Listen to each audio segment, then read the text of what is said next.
Hey guys, this is June because I was born in June. Welcome to my amazing life today. So in today's topic, I'm going to explore with you how you can keep your momentum going on whenever you are learning something new or trying out maybe a new business yourself to have incremental success every single day consistently and keep your momentum going on without giving up. I'm going to share my personal story and stay tuned to the end.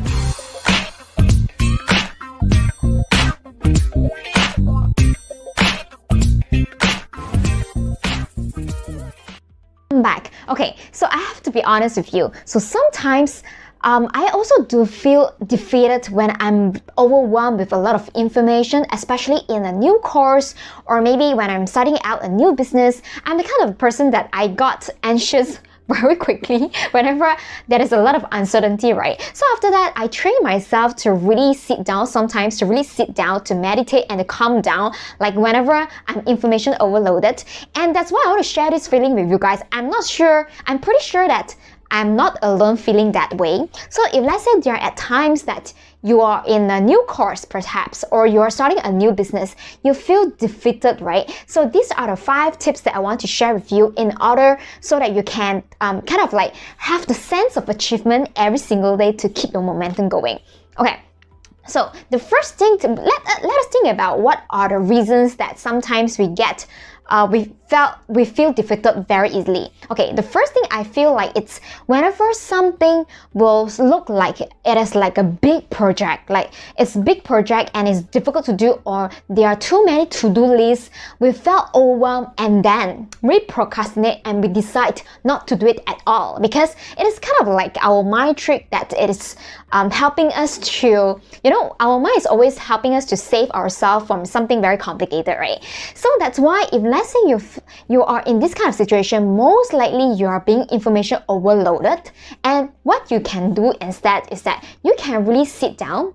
You have to tell yourself that you are just going to start something like super easy. Like what you need to do, maybe this project seems like a big chunk of project.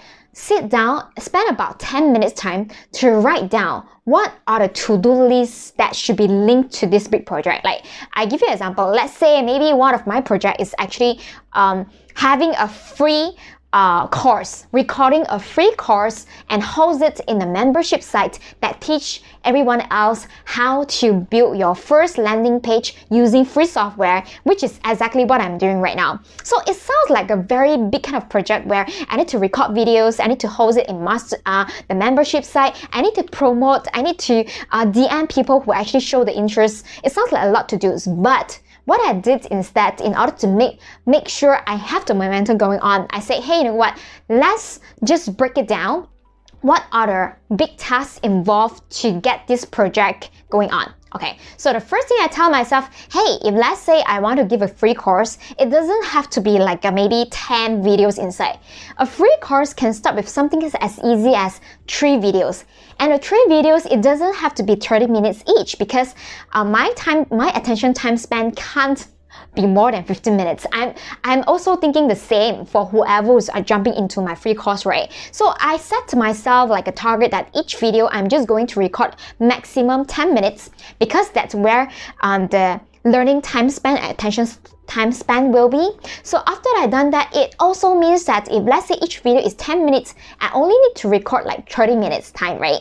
And then the second thing I tell myself, maybe I should actually learn how to connect this with the email software. So what I did is that I set this as one of the tasks, and from a really big project, I break into 3 major format. One is recording videos. The second one is me learning how to connect with the email software.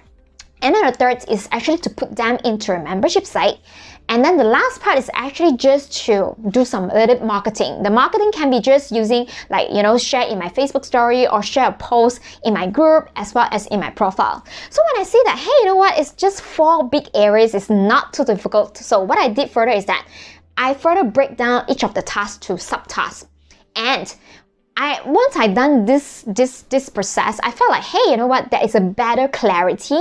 And with better clarity, I just need to make sure that on daily basis, I allocate about maybe 1 to 2 hours per day in order to cross out my list. And then it becomes much more easier because I have a better clarity. Okay, so what you can do is that you can do the exact same process. And the second thing I want to also share is that you can set a mini success KPI for yourself. Okay, what do I mean by mini success KPI? So sometimes whatever keeps us moving forward is because we felt the sense of achievement on a daily basis, which help us to achieve the eventual goal. Like, let's say maybe you have been wanting to start a YouTube channel. For you right now, you might think like, oh my god, it is like a big task. Okay, what you need to do is you really need to have a mini success. The mini success is that, oh, maybe instead of, I can't be just like June, like doing video daily. What about I just start with 1 video per week?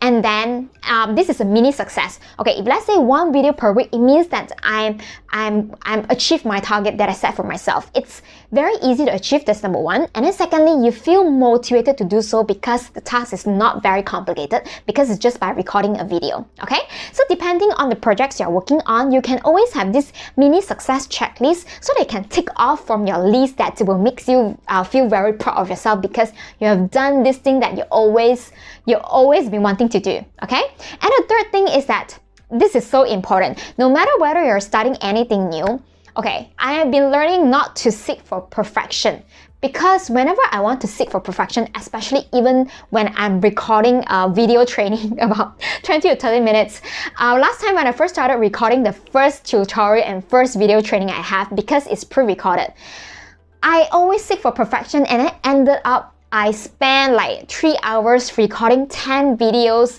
in seeking of perfection. In the end, I drained out my energy.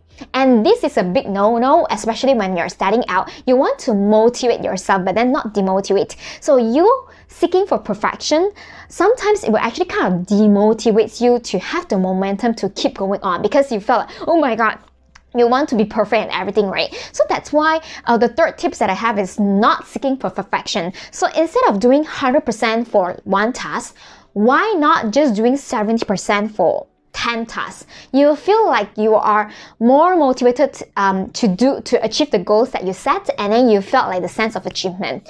And the fourth is that staying consistent. Okay, staying consistent is a myth. Okay, I am not really good in fitness.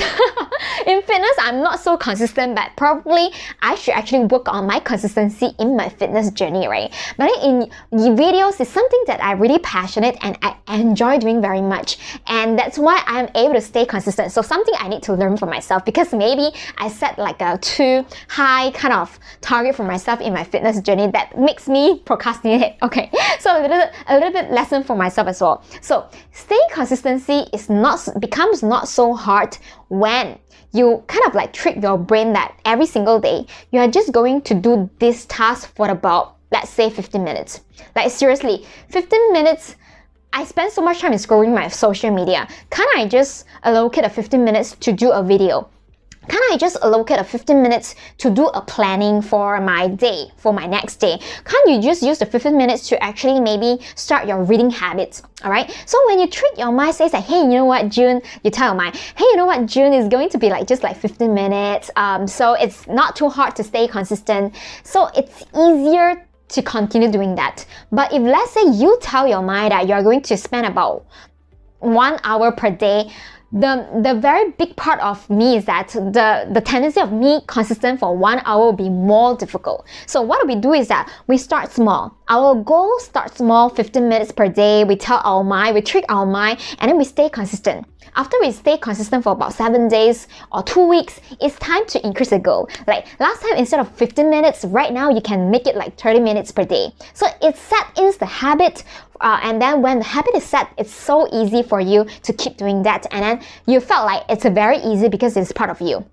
Okay, so let me tell you guys, I have a new goal like recently. Okay, fitness is number one, right? Then the second thing is actually I just started my TikTok channel. So if let's say you guys, you are having a TikTok, I literally am learning to use TikTok, and I'm going to put my TikTok ID down below. It's called Hi JuneLow, and then feel free to add me as well. Okay, my daily goal is like this.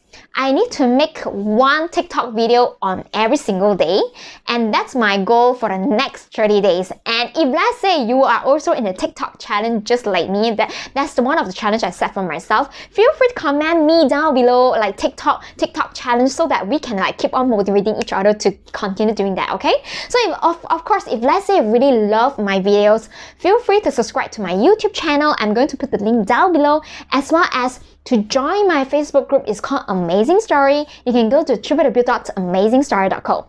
So solopreneurs out there, if let's say you are first-time entrepreneurs, you have been doing everything by yourself, it's time to delegate your tasks to other people to do it for you. Hiring a virtual assistant is not as expensive and as difficult as you think. So that's why I compound my 10 years experience in hiring virtual assistants. I compound into this free ebook that I've written, and I include the guidance and the step-by-step guides that you need to have in order to hire your first assistant more effectively and successfully. So the link is down below, and feel free to actually go there and download. It's free anyway. And also, of course, remember to subscribe to my YouTube channel, and I look forward to see you guys tomorrow then. Take care. Bye.